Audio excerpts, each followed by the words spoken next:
Alright guys, welcome back. Continuing from our effects training.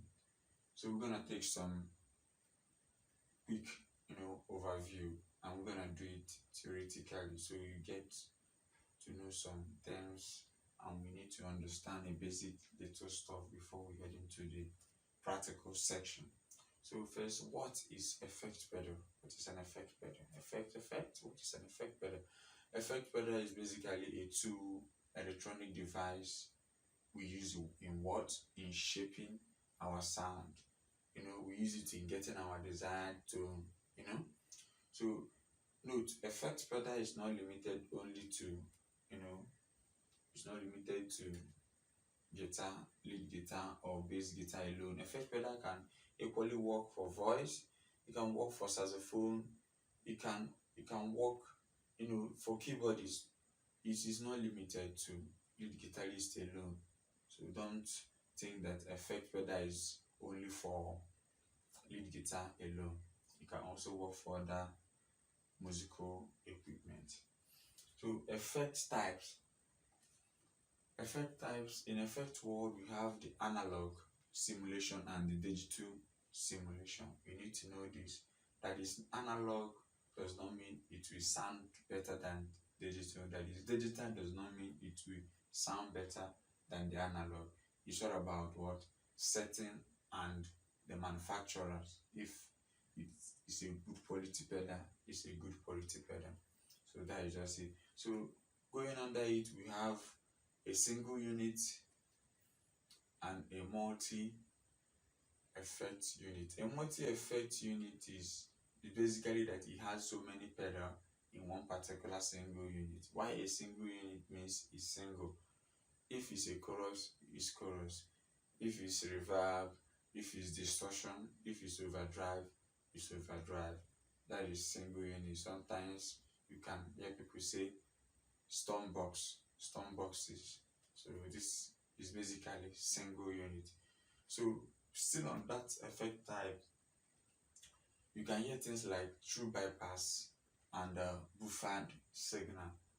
A true bypass means that the signal is not being affected by the circuit of that particular unit.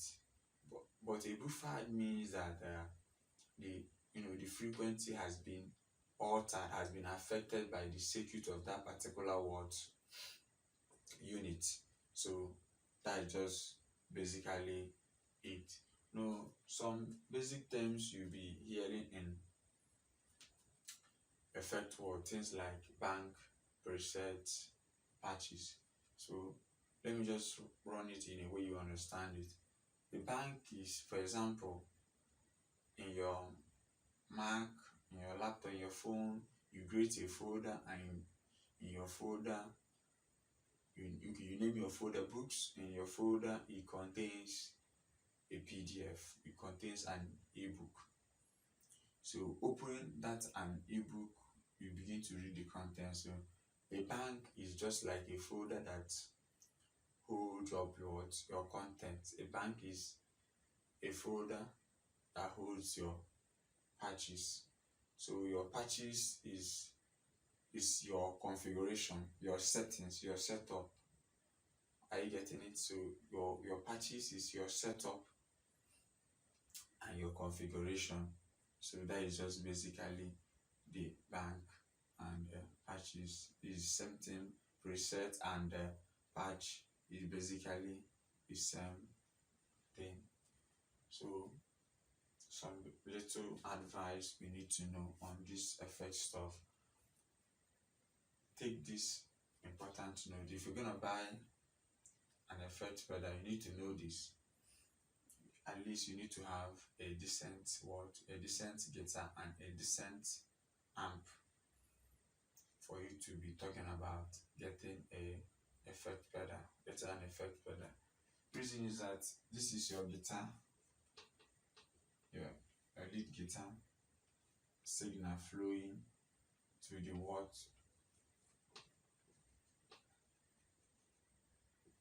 to your amp, and you bought a pedal, an effect pedal. So if the guitar is not decent enough,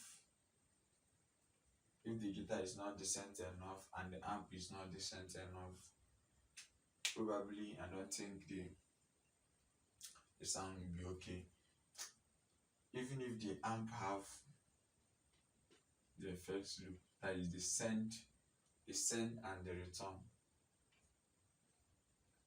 Once the amp is not decent and the guitar is not decent, I'm not gonna think the sound will be okay. Though it's a personal preference, some people like it not being good. It's still a personal preference though. So that is just basically about things you need to know before talking about getting an effect pedal. Another thing that would also like us to know is that the budget for buying effect pedal like single box and digital multi-effect, single box are more costly in getting than buying a digital unit. Reason is that a single delay pedal costs more, a single distortion pedal costs more. So before you buy all these pedal and you compare yourself going to the market, a music store, and buying a multi-effect unit, you see yourself spending more on buying single pedal than buying a multi-effect unit. It's a personal preference. Some people like to tweak it the way it normally is, having your own big pedal board, tweaking it and getting your tone.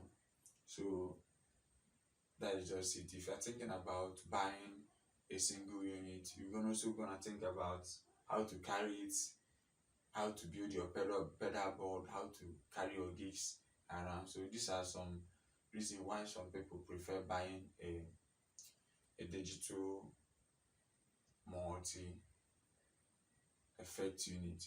There are some multi effect unit that are not digital. They are just straightforward with individual storm boxes. You can have like delay, reverb, chorus, overdrive, depending on the manufacturer setup, but it is analog. So it is what all personal preference.